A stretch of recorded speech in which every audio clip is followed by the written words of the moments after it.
Optimizing your Android application performance has a lot to do with how you're managing your memory, and more often than not, issues here can come from using collections that may not be frugal when it comes to this resource. My name is Colt McCandless, and to help you write more performant applications, the Android system provides a set of collections built especially for mobile development. Consider the commonly used HashMap object, totally useful from a language perspective, but also a complete memory hog. See, a typical HashMap system works a little something like this. You take in a key object and apply a hash to it, which gives you an index into a large array. At that index location, you place the value object, which means the biggest problem you have to design around is collisions, or rather when multiple keys hash to the same location in that array. Now, small arrays mean that you're going to end up with a lot more hash collisions. I mean, mapping 20,000 objects to 10 locations is, by definition, going to get a little bit messy. As such, most hash maps end up allocating a large array in order to reduce the potential for collisions, and then go about adding some other crazy logic in case those things do happen, like chaining algorithms and whatnot. So obviously, this whole large array that's only sparsely populated thing isn't really ideal from the perspective of a memory minimal device, which is why the Android runtime provides an alternate container class which is more memory efficient: ArrayMap. ArrayMap provides the identical functionality as a hash map, but avoids all of its crazy overhead by using two small arrays instead of one large one. The first array contains the hashes of the given keys in sorted order. The second array stores the key and value objects that have been inserted into the collection, interwoven together according to the ordering of the sorted key array. When you want to fetch a value, we create a hash for the key and then binary search the hash array to find its index.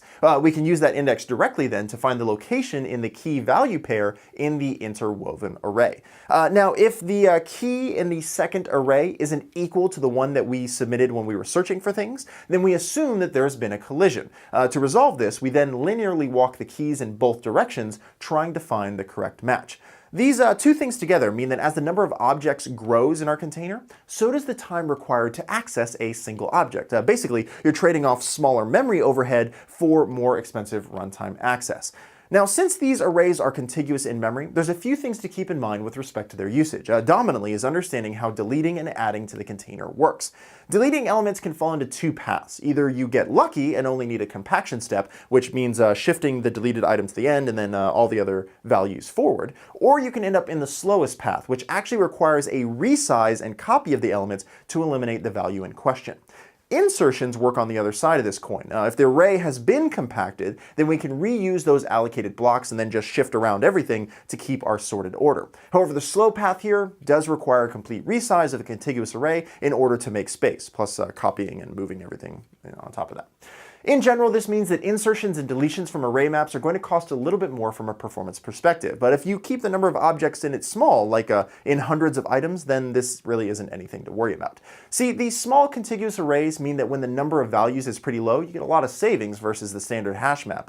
For empty maps, there's no allocations hanging around taking up space, and for small amounts of objects, it's pretty memory optimal. Oh, and by the way, another great feature of these containers is that you can iterate over them using indexing. Compare that to the HashMap container, which requires you to use the iterator pattern, which of course is significantly slower and takes up more memory to do. But obviously, it's not wise to use these optimized containers in every case, but there are some perfect situations that you should consider.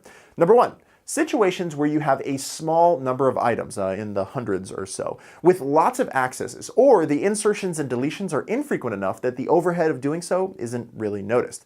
Number two, situations where we have containers of maps, like maps of maps, where the submaps tend to have a low number of items and you're often iterating over them a lot of time. If your use case doesn't fall into either of those two buckets, then it might be best to stick with the HashMap class, which actually highlights a very interesting point.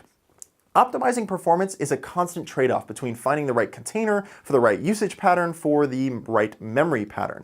And as someone said, there's no silver bullet, which is why you need to check out the rest of the Android Performance Patterns content to get more information about these types of trade-offs. Oh, and don't forget to join the Google Plus community as well to hear other war stories from developers who may be facing similar situations.